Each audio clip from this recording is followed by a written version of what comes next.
From her 1837 piece called Letters on the Equality of the Sexes and the Condition of Women, Sarah Grimke wrote, "During the early part of my life, my lot was cast among the butterflies of the fashionable world, and of this class of women I am constrained to say, both from experience and observation, that their education is miserably deficient, that they are taught to regard marriage as the one thing needful, the only avenue to distinction, hence to attract the notice and win the attentions of men by their external charms is the chief business." This is so boring. Yeah, I don't understand any of this. Well then fine. What would you like to hear? I don't know, a fairy tale or a story that's actually interesting.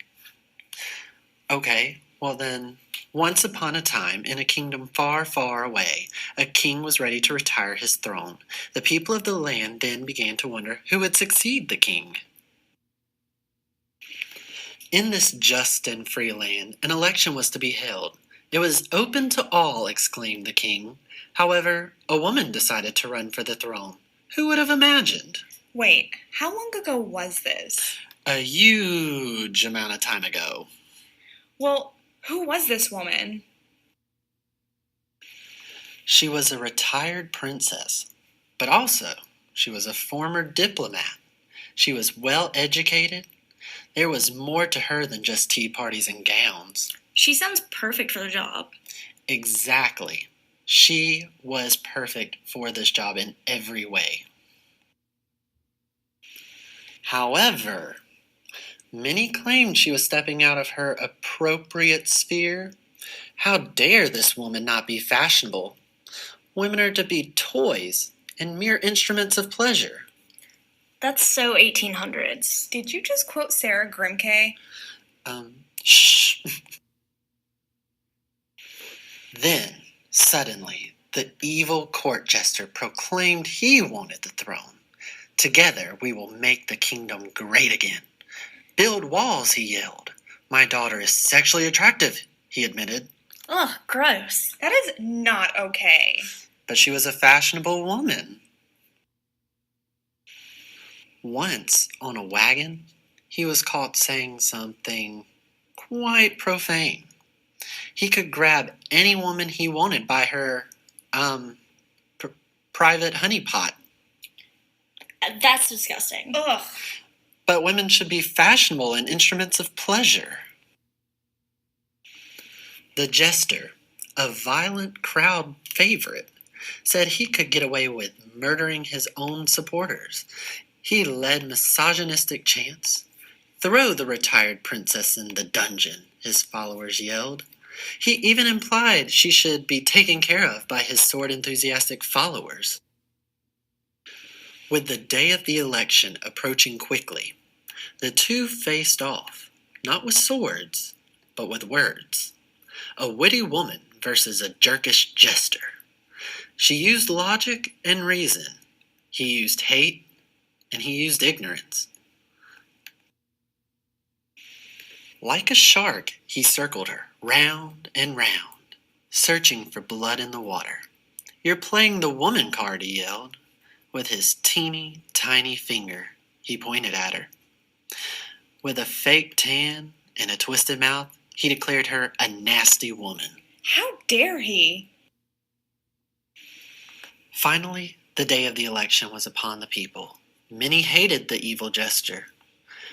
But an unfashionable woman being crowned, that was preposterous. But the time was now. Ballots were cast, tensions were high, decisions were made, and the winner was... The princess! The jester. Yep, it was the evil jester.